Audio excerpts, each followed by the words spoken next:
하나님의 기뻐하심으로 주님의 아름답고 선하신 역사가 여러분의 기도와 간구 속에 임하시기를 주 이름으로 축복합니다. 오늘 말씀의 제목 같이 나눕니다. 건강한 자존감을 회복하라. 건강한 자존감을 회복하라. 아멘. 그래요. 우리 청년들은 좀 앞으로 오시. 예?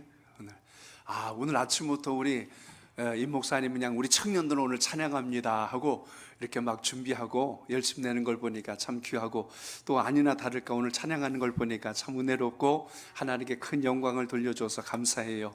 하여튼 매달 하나님께서 기뻐하시는 은혜의 고백들이 여러분 삶 속에 아름답게 나타날 수 있기를 주 이름으로 축복합니다. 믿음의 고백이 살아있는 자는 주님께서 들어 쓰실 줄로 믿습니다. 그러므로 오늘도 이 귀한 시간을 통하여 여러분의 기도마다 주님을 깊고 뜨겁게 만나는 영적 은혜가 있기를 바랍니다.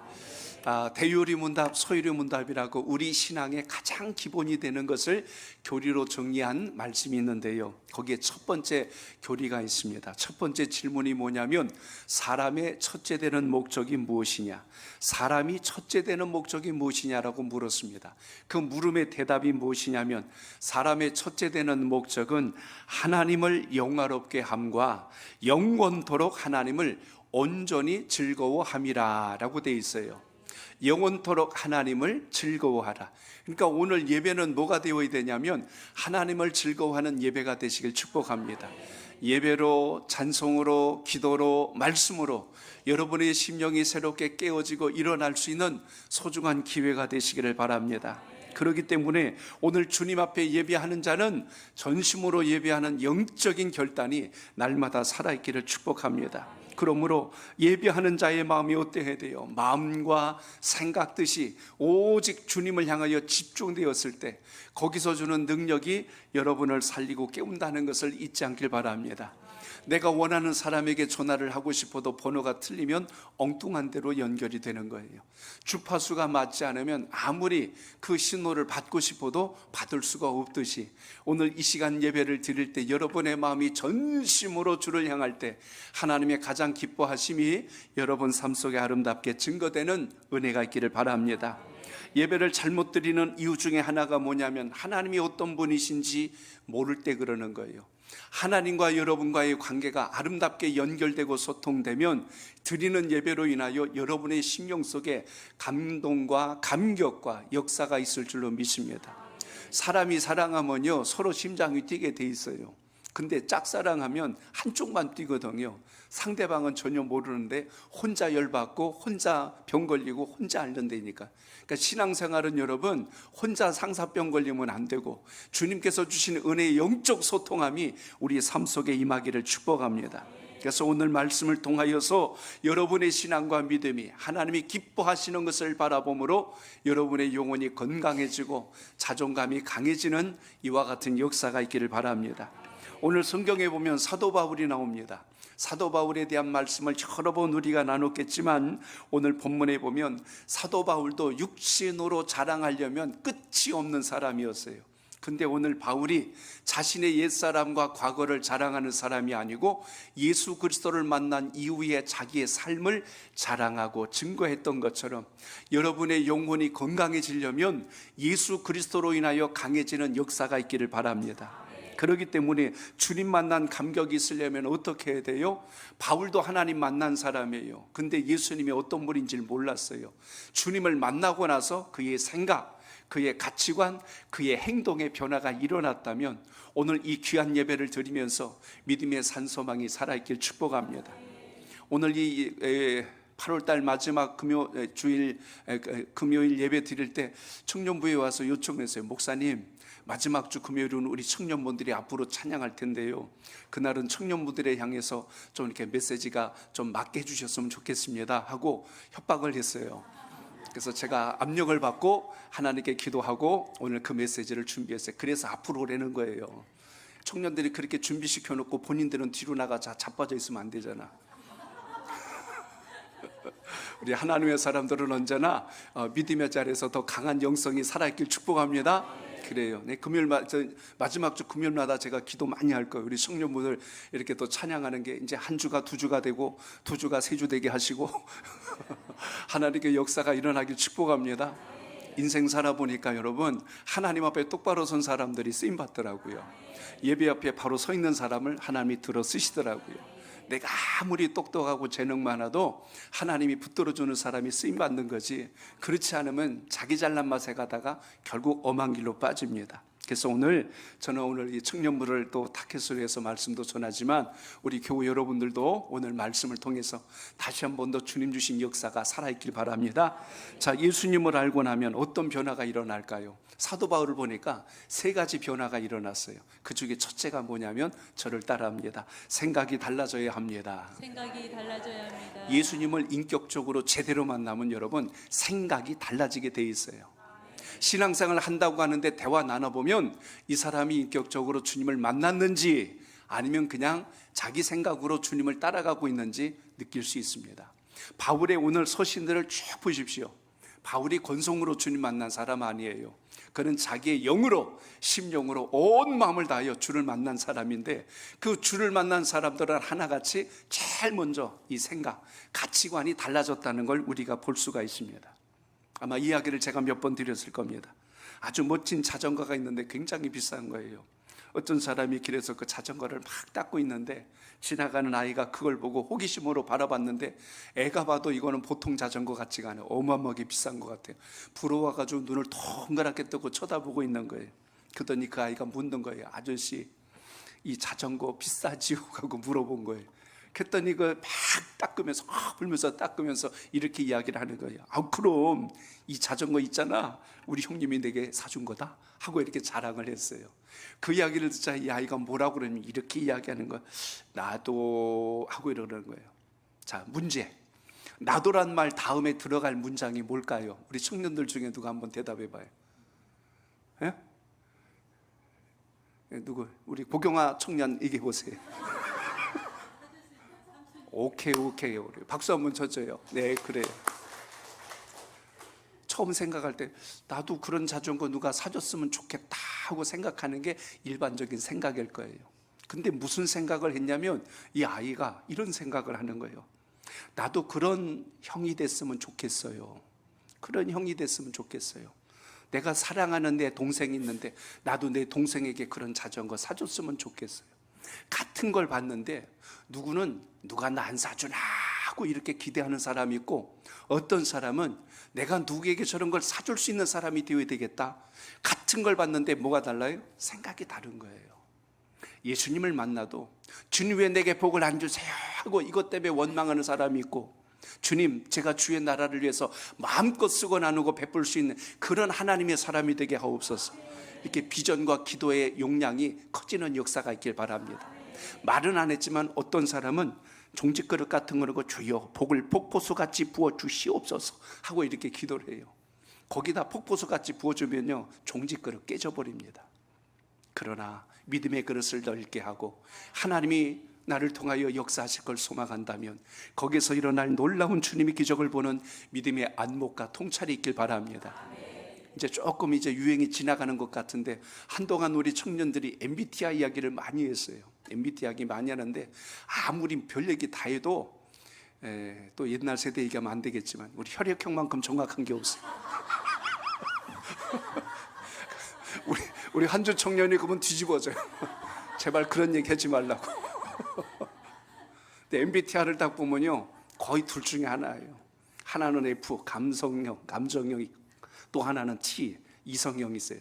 이 사고형하고 이 감정형의 아주 두드러진 차이를 우리가 볼 수가 있는데, 그 중에 이런 실험을 한 적이 있습니다. 질문이 이거예요. 나 우울해서 빵 샀어 하고 이야기하면 감정형 사람과 T형 사람이 대답이 다르대요. 아마 여러분 금방 감이 오실 겁니다.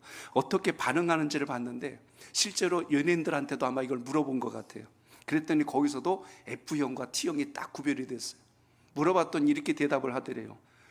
그게 무슨 질문이야? 이렇게 얘기하는 사람이 있어요. 무슨 형 같아요? T형이요, 100%. 또 어떤 사람 그래.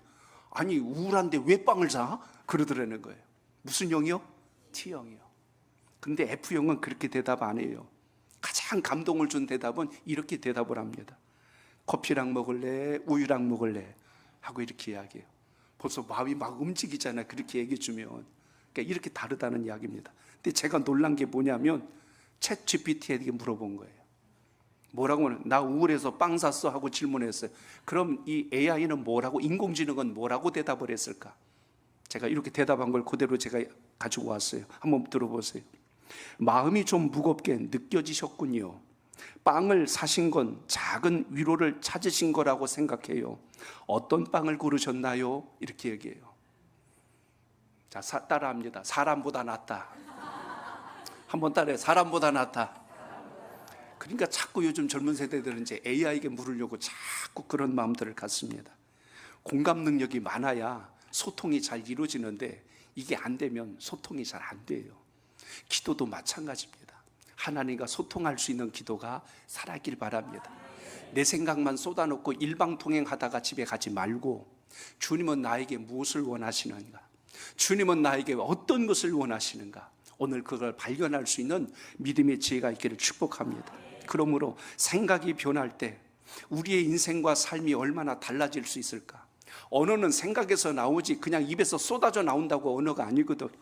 그렇기 때문에 생각의 변화가 중요한데, 오늘 본문 속에 사도 바울이 고백했던 것처럼 바울의 고백은 그냥 생각나는 대로 한 게 아니라 예수 그리스도를 만나고 나서 그의 신앙적 표현이 완전히 달라진 것을 우리가 보게 됩니다. 자, 여러분 오늘 4절 같이 읽게요. 4절입니다. 시작. 그러나 나도 육체를 신뢰할 만하며 만일 누구든지 다른 이가 육체를 신뢰할 것이 있는 줄로 생각하면 나는 더욱 그러하리니. 아멘.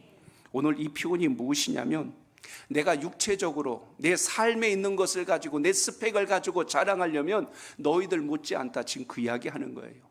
내가 옛날을 자랑하려면 얼마나 많은 걸 자랑할 수 있는지 아냐, 그 이야기 하는 거예요. 사람이 자꾸 비교하다 보면요, 열등감이 생기고 이 자존심이 약해지고 나중에는 자존감이 뚝 떨어져 나는 되는 일이 없어 하고 의욕도 상실해버리는 걸 볼 수가 있습니다. 오늘 바울의 고백에서 우리가 중요한 걸 봐야 됩니다. 바울이 옛날을 자랑하지 않아요. 오늘 예수 그리스도를 만난 그 다음이 자랑이 되었다는 것을 여러분 기억하시기 바랍니다. 생각이 육신에 멈춰 있는 사람들은 오늘 항상 자기의 과거에 묻혀서 그걸 자랑 삼아 위로받고 간다는 사실입니다. 그러나 주님을 만난 사람들은 공통점이 바로 그것입니다.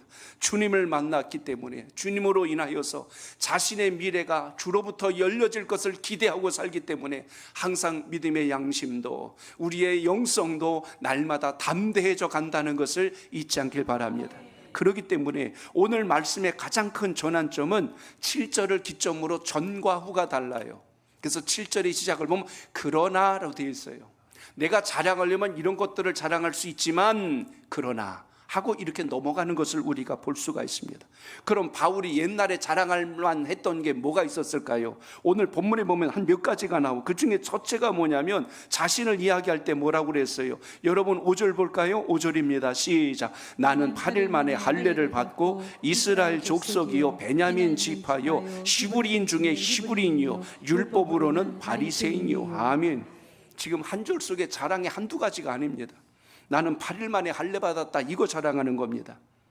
생후 8일 만에 할례 받았다는 것은 창세기 17장 이후에 또 레위기서 12장 3절에 보시면 하나님의 법에 따라 정통적인 유대인들이 지켜나가야 될 규례예요. 하나님의 택함을 받은 선민들이라면 당연히 태어나면 8일 안에 할례를 받습니다. 이건 구별받은 자녀라는 특징이요 상징적 예식이었기 때문에 이것을 거친 모든 사람들이 정통 유대인이에요. 정통 유대인. 그러므로 이방인들은 유대인들의 무리 속에 들어오기 위해서 나중에라도 할례를 받았거든요. 근데 그거는 태어나면서 8일 만에 한 게 아니기 때문에 잘 인정을 안 하는 거죠. 오늘 이렇게 본다면 바울의 자랑은 이걸 자랑하려면 내가 너희들보다 훨씬 더 자랑할 게 많다, 그렇게 시작하고 있는 거예요.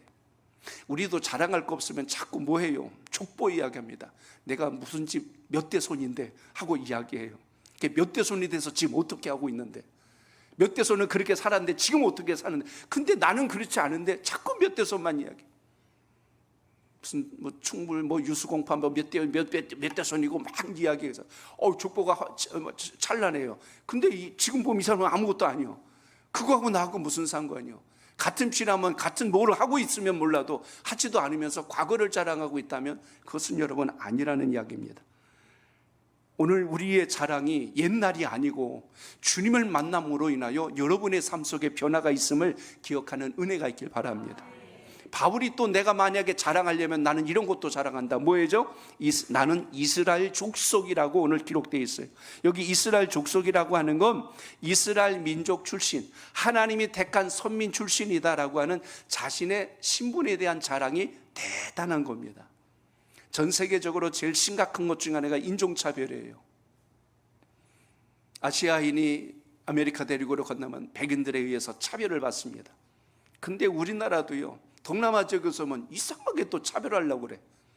참 우리는 이상하게 인종을 가지고 차별하려고 그래. 하나님은 인종으로 차별하신 적이 없어요.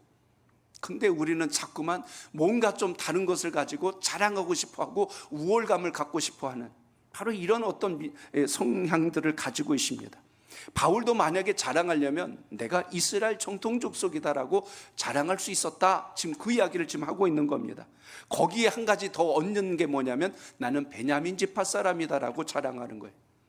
베냐민 지파로 따지면 여러분, 구약에서나 아니면 유대교를 통틀어서 가장 명예스러운 지파가 이스라엘의 12지파 중에 베냐민 지파입니다. 왜 그러냐면 베냐민 지파는 야곱이 난 12아들 중에 특히 라헬을 통하여 낳았던 마지막 아들이에요. 그가 베냐민입니다. 가장 사랑했던 아내를 통하여서 낳았던 자식, 그 지파의 후손들이었기 때문에 그 사랑받은 민족에 대한 자긍심이 이루 말할 수가 없습니다. 야곱의 아들 중에 오로지 베냐민 지파만 나중에 어디로 들어가요? 약속의 땅에 들어가는 것을 보면 그들의 민족은 대단한 민족적 긍지를 가진 사람들입니다. 구별된 것도 귀한데 그 안에서 또 구별된 바로 베냐민 지파. 이스라엘의 첫 번째 왕이었던 사람이 사울입니다.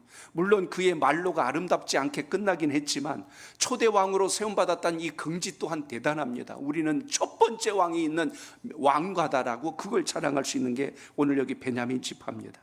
그렇기 때문에 오늘 이런 모든 것들을 통틀어 보더라도 오늘 사도 바울은 자신의 신분과 스펙과 배경을 이야기하자면 끝도 없이 말할 수 있는 나는 그런 사람이었다 이겁니다. 근데 그러나라고 시작했던 이유는 그런 게 나에겐 더 이상 자랑이 아니다, 그건 옛날 이야기다, 이렇게 지금 넘기고 있는 겁니다. 에스더에 보십시오. 거기 모르드게가 나옵니다. 베냐민 지파 출신이에요. 그러니까 굉장히 그런 민족적 혈통에 대한 자긍심을 가진 게 유대인들 가운데 있었다는 이야기입니다. 거기에 또 한 가지를 얹은 게 뭐냐면 거기서 또 세밀하게 들어갔어요. 히브리인 중에 히브리인이라고 여기 기록되어 있죠. 흩어졌던 유대인들 가운데 언어를 잃지 않고 민족성을 잃지 않고 끝까지 살아남은 족속이 오늘 여기서 말하고 있는 히브리인 중에 히브리인이란 뜻이에요. 쉽게 말합니다. 순수 혈통이에요. 순수 혈통. 어떤 것도 섞이지 않는, 언어를 잃어버리지 않고 민족성을 잃어버리지 않고 역사를 잃어버리지 않은 사람. 그러니 여러분, 이 정도만 돼도 자랑할 게 한두 가지겠어요. 그런 바울이 나타나면 주변 사람들이 다 기죽어가지고 고개를 못 들 정도인 사람입니다. 그런데 여러분, 오늘 바울이 자신이 이제 이것 말고도 내가 열심으로 치자면 어떤 사람인가를 이야기하죠. 6절도 한번 읽어봅니다. 6절 시작. 열심으로는 교회를 박해하고 율법의 의로는 흠이 없는 자라. 아멘. 거기 두 가지가 또 나왔어요. 교회를 박해했대요. 박해했다니까 나쁜 뜻 같지만 바울은 여러분 좋은 의도에서 교회를 박해한 겁니다. 왜 그러냐면 하나님 외에 또 다른 어떤 것을 의지하고 믿는 것에 대해서 용납할 수가 없는데, 여기 열심이라고 했는데요, 헬라어 원문에 보면 열심이란 단어가 젤로스란 단어입니다. 젤로 땅. 우리 옛날로 치면 독립군파예요. 독립군파. 독립군들이 했던 일이 뭐예요? 나라를 팔아먹고 매국노들, 불의한 자들을 가서 칼로 가서 죽이는 일들을 했던 게 독립군들, 바로 당시에 젤로 땅들이 그 일을 했는데 오늘 바울은 젤로 땅 출신입니다. 그러니까 그 열심으로 말하면 불의한 걸 못 참는 사람이었어요. 그렇기 때문에 스데반 집사가 복음을 전할 때 저자가 말도 안 되는 소리를 하고 있구나, 그 자리에서 함께 동참했던 이유가 그는 젤로 땅이었기 때문에 그렇습니다. 이 정도의 열심을 가졌던 사람, 그게 바로 오늘 바울의 모습이었다는 이야기입니다. 그러나 그랬던 바울이 누굴 만난 거예요? 예수 그리스도를 만난 거예요. 오늘 청년의 때가 됐던 오늘 이 시간 주님 만난 시기가 다 다를지라도 주님을 인격적으로 만나는 은혜가 있길 바랍니다.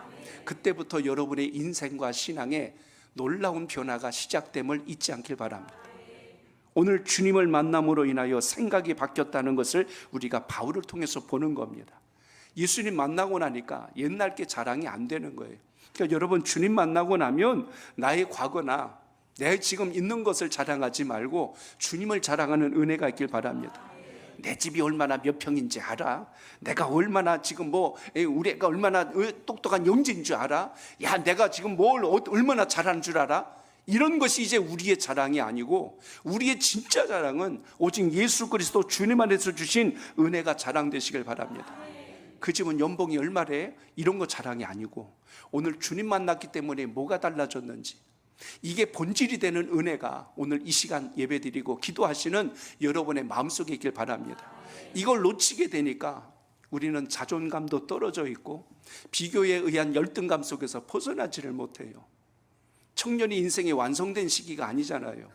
계속해서 하나님이 꿈을 주시고 비전을 주심으로 놀라운 일을 할 수 있는 놀라운 가능성을 가진 놀라운 기회라는 것을 기억하시기 바랍니다. 그렇기 때문에 오늘 주님 말씀 안에서 여러분이 주님을 붙들고 주님을 자랑하고 믿음으로 살아간다면 반드시 하나님이 건지시는 놀라운 역사가 있다는 것 잊지 않길 바랍니다.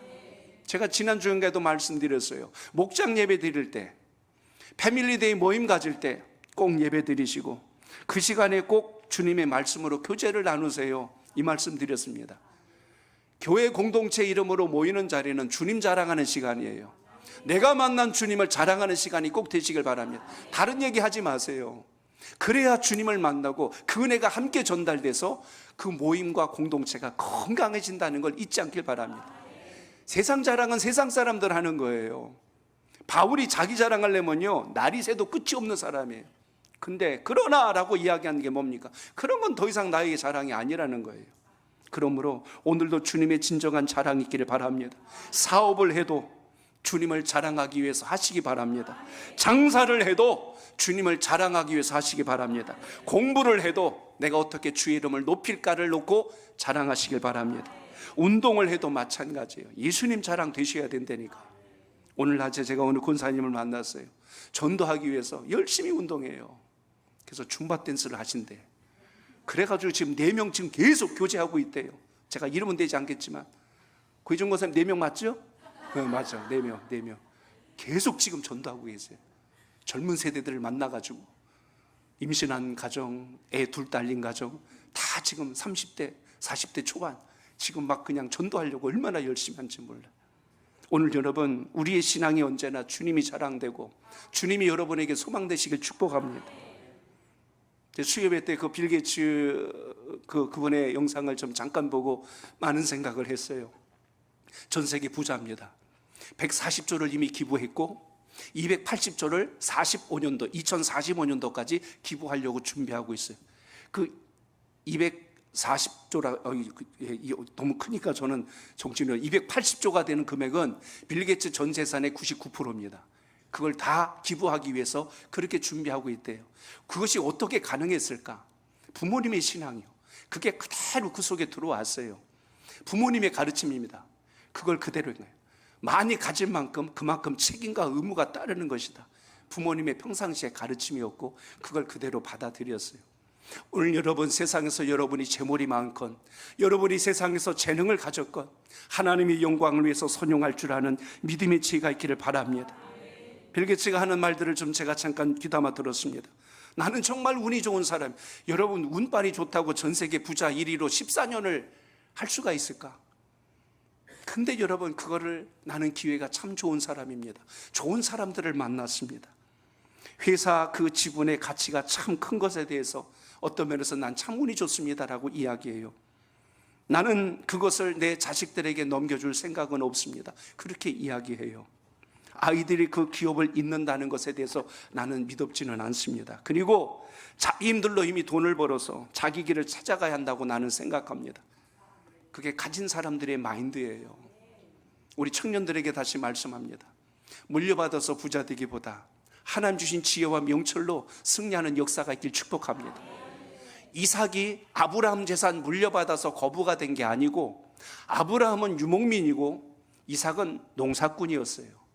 근데 이삭이 농사하여 그 해에 100배 수확을 거둬들였다 했지, 아브라함의 속대 양떼 물려받아서 100배 200배 부자가 되었더라 그렇게 말 안 합니다. 그러니까 우리 하나님의 사람들은 이 생각과 마인드 자체가 달라야 된다는 이야기입니다. 하나님이 주신 것으로 하나님의 뜻을 이뤄가는 은혜가 있길 바랍니다. 이 세상이 지금 어떤 세상인데 그렇게 살아요. 근데 여러분, 하나님이 여러분의 편이 되어 주시고 하나님이 여러분의 가는 길을 붙들어 주신다면 이건 여러분 불가능한 일이 아니라는 것을 우리가 기억하시길 바랍니다. 그렇기 때문에 오늘 이 시간 청년들이 가져야 할 꿈은 하나님 주신 영적인 도전감을 가지고 승리하는 역사가 있길 바랍니다. 사도 바울은 자기의 학벌이나 자기의 배경이나 자기의 출신 가지고 사도 일을 한 사람이 아닙니다. 우리 모두도 마찬가지예요. 주님께서 주신 걸 부여잡고 이기는 신앙이 우리 삶 속에 살아있길 바랍니다.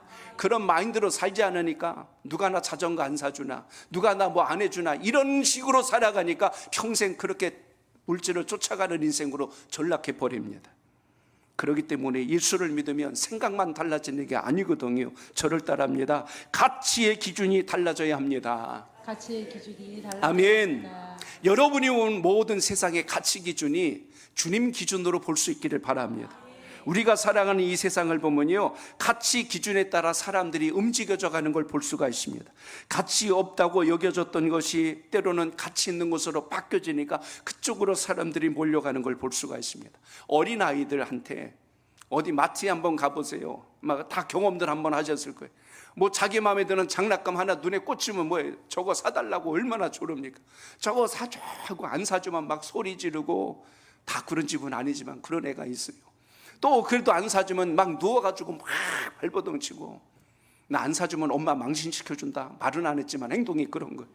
그래갖고 막 난리니까 사람들 다 보니까 빨리 가려고 그냥 사줘가지고 이렇게, 그거 사주니까 눈물 닦아가면서 씩 나가지고 잘 때도 그냥 끌어안고 막 이러는데 몇 날 며칠 지나고 나니까 눈에도 안 들어와요. 방바닥에 굴러다니고 쳐다도 안 봐. 왜냐하면 다른 게 좋아졌거든요. 그러니까 우리의 가치 기준은 나이에 따라, 생각에 따라 계속 옮겨져 가는 것을 우리가 보게 됩니다. 소꿉장난하면서 아이들이 모여 앉아갖고 막 그래요.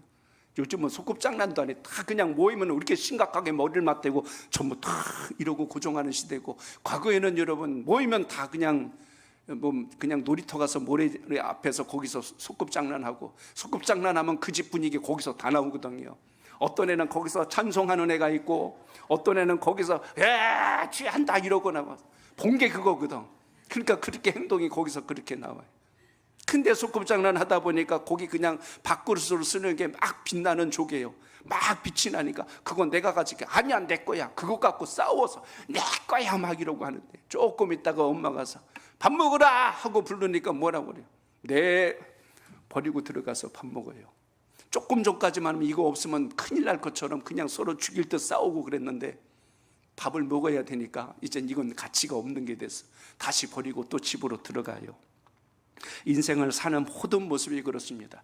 지금 이거 아니면 죽을 것 같았는데 조금 지나 보니까 그때 왜 내가 그걸 가지고 죽고 못 산다고 그랬을까, 그런 생각이 들어올 때가 많다니까요. 그렇기 때문에 오늘 우리 다시 한 번 더 하나님 주신 은혜, 참된 가치와 본질을 붙드는 역사가 있기를 바랍니다. 과거 영화들은 드라마 보면 되게 순수한 게 많았어요. 그래서 막 뭐 대학교 때 또 젊었을 때 서로 만나가지고 10년 뭐 이렇게 오래 교제하고 이렇게 해서 나중에는 남편 될 사람이라고 뒷바라지 다 해주고, 근데 영화의 스토리가 꼭 그래. 다 해주고 나니까 나중에 출세하고 나니까 이제는 어떻게 해요?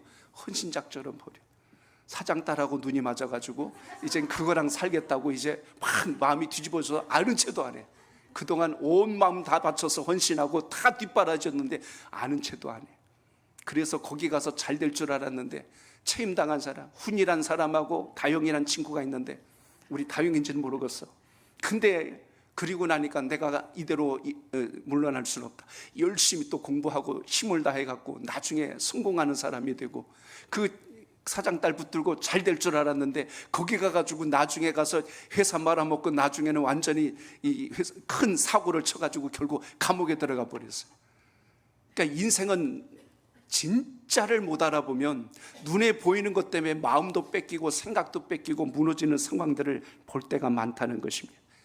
그래서 유행했던 말들을 다 요즘 세대들도 알잖아요. 뭐니 해도 뭐가 최고라고 그래요. 세상은 안 가져봐서 뭐가 최고래요. 뭐니가 최고라고 이야기하는 세대를 우리가 살아왔어요.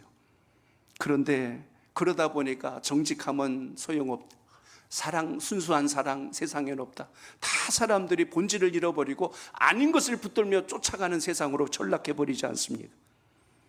그 다음에 다영이는 훈이와 같은 사람은 만나면 안 돼. 그런 건 인간도 아니요. 끝까지 사랑하는 사람을 만나고 본질을 붙드는 은혜가 삶 속에 있길 바랍니다. 오늘 주님 말씀을 보세요. 예수님을 만난 이후 바울은 새로운 사람이 됩니다. 가치관도 달라졌어요. 생각도 달라졌어요. 기준도 달라졌어요. 더 이상 자기가 자랑했던 것은 오늘 성경에도 보면 배설물이란 단어가 나옵니다. 더 이상 그것에 대해서는 연연하지 않는 인생으로 바뀌었다고 오늘 말씀이 기록하는 걸 볼 수가 있습니다. 오늘 예수님 만나면 우리의 겉모습이 달라지는 게 아니라 내면의 변화가 있기를 바랍니다. 사도 바울 보세요. 성경에 겉모습 달라졌다는 말 없습니다. 성경에 보니까 바울의 가문이 달라졌더라 그런 말 없어요.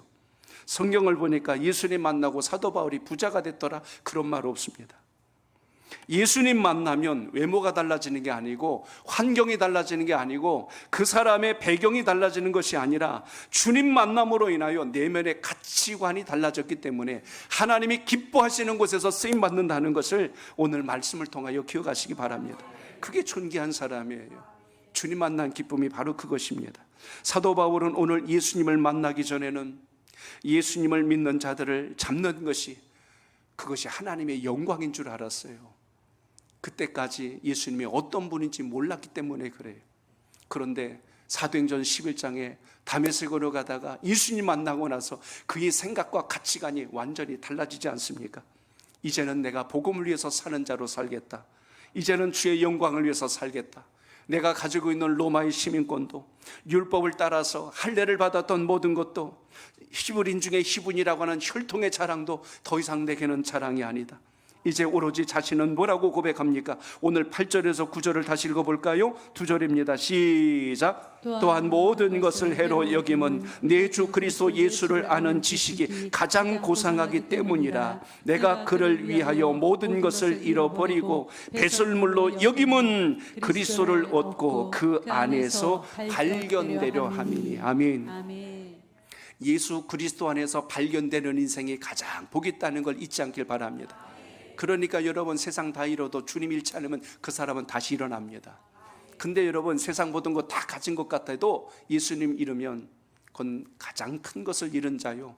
그 미래는 장담할 수 없습니다. 오늘 사도 바울은 세상의 그 무엇보다도 예수님을 얻은 그 기쁨 안에서 주님으로부터 인정받는 것을 최고로 여겼던 인물이라는 것을 보게 됩니다. 여러분의 가치, 여러분의 생각과 행동에서 하나님의 기준을 붙들 수 있는 믿음의 지혜가 있기를 바랍니다. 그래서 하나님의 사람은 예수 그리스도를 만남으로 생각이 달라져야 돼요. 그럼 여러분의 영적 자존감이 건강하게 세워진다는 것 잊지 않길 바랍니다. 사람에게 비교당하는 인생으로 살지 말고 예수 그리스도로 인하여 하나님께서 구별하신 특별한 존재라는 의식을 가지고 믿음으로 살아갈 수 있기를 바랍니다. 우리가 드리는 예배가 주님께 최고의 예배가 되듯이 하나님 앞에 세움받은 여러분의 인생에 가장 값지고 의미 있다는 사실을 잊지 않는다면 세상에 어떤 풍조도 결코 믿는 자를 쓰러뜨릴 수 없다는 걸 잊지 마시고 그 은혜가 함께 하시길 바랍니다. 바울이 1차, 2차, 3차 전도행을 떠납니다. 그 길 속에서 얼마나 많은 시련과 어려움을 겪었어요. 첫 번째 함께 동참했던 마가는요, 그 시련을 보고 견디지 못하고 중간에 포기해버렸어요. 근데 바울이 어떻게 이 3차까지 가능했을까? 사도 바울이 자기의 스펙을 자랑한 게 아니에요. 사도 바울은 오로지 예수 그리스도, 내가 십자가와 부활을 경험하였으니 오직 주님만 붙들고 가니까 3차가 아니라 4차라도 바울은 가겠다는 결단과 의지가 꺾이지 않았다는 걸 잊지 않길 바랍니다. 그러니까 예수 믿는 하나님의 사람이라면 영적 자존감이 이렇게 세워져 가는 것이 옳다는 것입니다. 그러니까 인생의 기준을 세상에서 찾지 말고 주님 안에서 발견할 수 있는 은혜가 우리 삶 속에 있기를 바랍니다. 그로 인하여서 오늘 바울이 어떤 인생을 살아갑니까? 저를 따라합니다. 인생의 목적이 달라져야 합니다. 전에는 나만 하면서 살던 인생이 이제는 주의 나라를 위해서 내가 어떻게 살아가야 할까요? 하나님의 나라를 품게 되니까 이 땅에서 구하는 것과 비교할 수 없는 더 크고 놀라운 것을 채워주시는 주님을 경험한다는 것을 기억하시기 바랍니다. 그렇기 때문에 예수님을 만나고 나서 우리가 항상 이 땅에서 얼마나 귀한가를 알기 때문에 더 이상 환경은 우리를 삼킬 수 없다는 걸 잊지 마시고 오늘 주님 안에서 이 믿음 가지고 승리하는 여러분의 신앙이 되시길 바랍니다. 고린도후서 5장 15절을 보세요. 거기 이렇게 말씀합니다. 시작. 그가 모든 사람을 대신하여 죽으심은 살아있는 자들로 하여금 다시는 그들 자신을 위하여 살지 않고 오직 그들을 대신하여 죽었다가 다시 살아나신 이를 위하여 살게 하려 함이라. 아멘. 예수님께서 십자가에 돌아가신 그 이유가 사람들로 하여금 자신들의 인생의 목적을 바꾸어 하나님의 뜻이 무엇인지를 알고 살아가도록 주님께서 놀라운 일을 행하여 주셨습니다. 자신을 위하여 이제 내가 사는 것이 아니라 예수 그리스도를 위하여 내가 어떻게 살아야 할까요? 이렇게 여러분 꿈과 소망이 달라졌다면 하나님은 그 인생을 통하여 우리가 생각했던 걸 넘어서 놀라운 일들을 행하신다는 것 잊지 않길 바랍니다. 아까 제가 빌기츠 구분을 이야기를 해드렸어요. 주님의 꿈을 간직하니까 주님이 주신 비전을 품었어요. 전 세계 어린이들이 설사병으로 죽는다는 것을, 제일 많이 죽는다는 걸 알았어요. 장티푸스, 콜레라, 물 잘못 먹어서 수질이 오염되고 더러운 것, 물이 없다 보니까 그 더러운 물을 마시는 거예요. 그러다 보니까 장에 탈이 나서 결국 이 아이들이 5세를 넘기지 못하고 다 죽는 거예요. 너무나 그게 안타까워서 그 140조를 들여서 앞으로 남은 전 재산을 들여서 지금 하려고 하는 것이 전 세계 어린아이들이 물로 인해서 죽으면 안 되겠다. 그걸 지금 투자하면서 지금까지 그 일을 행하고 있습니다. 하나님이 주신 꿈이 있으니까, 하나님 주신 비전이 있으니까 이제는 행함을 통한 예배자가 됐어요. 삶을 통하여 어떻게 세상을 살릴까를 생각합니다. 그분의 감동스러운 이야기 하나만 드릴까요? 나는 이 세상 사람들이 부자로 기억하길 원치 않습니다. 나는 이 세상에 내게 준 것을 가지고 사회를 위하여, 세상을 위하여 유익을 끼친 자로 남길 원하지 부자로 남길 원치 않습니다. 그렇게 고백을 했습니다. 오늘 이 시간 여러분, 우리의 삶 속에 주를 만나면 우리의 생각이, 가치관이, 미래를 향하신 여러분의 방향이 달라진다는 걸 잊지 말고 오늘 바울과 같은 신앙적 열정이 살아있기를 바랍니다. 그래서 바울은 로마서 14장 8절에서 이렇게 고백했습니다. 우리 한번 끝으로 같이 읽어보겠습니다. 시작. 어떤 사람은 이 날을 저 날보다 낮게 여기고 어떤 사람은 모든 날을 같게 여기나니 각각 자기 마음으로 확정할지니라. 아멘. 구절이 조금 달라졌는데 제가 다른 구절 하나 읽어드릴게요. 우리가 살아도 주를 위하여 살고 죽어도 주를 위하여 죽나니 그러므로 사나 죽으나 우리가 주의 것이로다. 우리가 주의 것이 되는 역사가 있기를 바랍니다. 오늘 이 세상을 보면 정말 가치 있는 것이 이 세상에 썩어질 것에 의해서 가치 없는 것으로 자꾸 무너져가는 것을 보게 됩니다. 본질을 잃어보니까 본질이 아닌 게 본질의 자리를 대신하게 됐어요. 정직한 자가 오히려 성공한다. 성실한 자가 성공한다. 믿음 생활 바르게 한 사람이 성공한다. 근데 그렇게 살아보니까 세상은 이상하게 손해보는 것 같고 뒤처지는 것 같고 도태되는 것 같아요. 성경 말씀대로 사니까 되는 게 없는 것 같아요. 오히려 낙심이 오고 두려움이 오고 염려가 찾아오는 걸 보게 됩니다. 그러나 여러분, 오늘 우리가 다시 한번 주의 말씀을 눈여겨 잘 보셔야 돼요. 바울이 예수님을 따라갈 때 허투루 따른 게 아닙니다. 그는 어떤 마음을 가졌어요? 내가 살아도 주를 위하여 살고 죽어도 주를 위하여 산다는 그 결단을 가지고 갔을 때 바울을 통하여 놀라운 역사가 일어난 것처럼 우리의 신앙도 믿음도 하나님 주신 것을 온전히 부여잡고 믿음으로 갈 수 있는 역사가 있길 바랍니다. 빛이 한 곳에 모이면 열을 발생하고 불을 일으킵니다. 넓은 빛으로는 따뜻하게 할 수 있어도 변화는 줄 수가 없어요. 신앙도 마찬가지예요. 사람이 구두에 밟힌 거하고 하이힐에 밟힌 거하고 그 통증이 같을 수가 없죠. 신앙도 하나님께 집중한 사람하고 문어다리처럼 이렇게 저렇게 널려 펼친 사람하고 역사와 열매가 같을 수가 없는 거예요. 우리 청년의 때 갖춰야 될 가장 귀한 덕목이 있다면 오늘 예수님을 만남으로 인하여 생각이 달라지고 가치관이 달라지고 여러분의 삶 속에 목표가 변화되어서 하나님의 영광을 이룰 수 있는 놀라운 은혜가 살아있기를 바랍니다. 말씀대로 믿고 살아봤더니 별 볼 일 없어요, 이런 고백하지 말고, 말씀대로 믿고 순종하였더니 하나님께서 이렇게 하셨어요 라고 하는 여러분의 영적 간증이 풍성하여지고 많아지는 역사가 있기를 축복합니다. 아까 저녁에 제 아내하고 제 딸하고 같이 식사를 좀 했어요. 그러면서 옛날 얘기를 좀 했습니다. 내 청년의 때를 다시 되돌아보는 거예요. 그때는 교회 학교에서 교사하는 게 그렇게 재밌을 수가 없는 거예요. 그때는 성가대에서 테너로 봉사하는 게 그렇게 즐거울 수가 없는 거예요. 학생부도 교사하고 한 4가지를 봉사하는데 토요일 주일이 기다려지고 너무 재밌는 거예요. 어느 날 주일학교 교사로 설교가 한 달에 한 번씩 돌아올 때가 있습니다. 그날은 완전히 너무나 기쁜 거예요. 너무나 즐거운 거예요. 그래서 말씀을 지금처럼 무슨 PPT가 있고 지금처럼 무슨 이렇게 영상 동영상이 있던 시대가 아닙니다. 그때는 최고의 이 시청각 자료는 OHP라는 게 있었습니다. 오버헤드 프로젝트라고 비닐을 깔아가지고 빛을 이렇게 투사해서 보는 게 그게 전부였어요. 근데 그때 제가 할 수 있는 방법은 그림 그리는 거였어요. 전 그림 그리는 게 너무 재밌거든요. 그날 말씀 전할 걸 그림으로 다 그려가지고 스케치북을 들고 가서 이렇게 설교할 때가 너무너무 좋은 거예요. 행복한 거예요. 기쁜 거예요. 오늘 청년부들 찬양하는데요, 오늘 우리 성도 여러분들은 몰랐겠지만 우리 목사님 아침부터 오늘 찬양하려고 얼마나 준비한지 아세요? 본당에 올라서 기도하고 기타 줄 새 거로 다 바꾸고, 목사님 제 피크가 부러져 있는데 어떡할까요? 내 서랍에 있는 피크 좋은 거 골라서 세계 제일 좋은 거 다 줬어요. 이거 가지고 해라. 그리고 올라서 음향 시스템 다 점검하고 오늘 청년들을 기다리며 오늘 이 찬양을 몇 번이나 혼자 부르면서 준비를 했어요. 저는 그걸 보는 거예요. 주님을 사랑하는 주의 종들의 그 마음, 어떻게 하면 우리 성도들과 함께 은혜 받을까, 이렇게 지금 준비하는 그 마음으로 오늘 이 시간도 여러분 저녁 시간 됐으니까 그냥 또 금요일이야 이게 아니라 오늘 이 시간에는 내가 어떤 은혜를 받고 변화받아야 될까, 이런 도전하는 사모하는 마음을 가지고 온 사람하고 어쩔 수 없어서 왔다가 졸며 자다가 가는 사람하고 어떻게 같을 수가 있겠어요?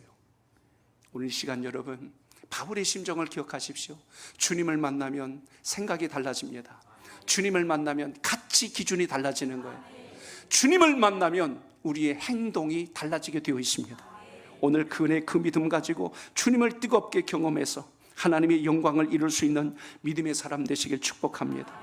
하나님은 오늘 그 마음속에 무엇을 사모하느냐를 통하여 그 역사의 열매를 거둔다는 것을 잊지 마시고 집중하는 능력을 회복하십시오.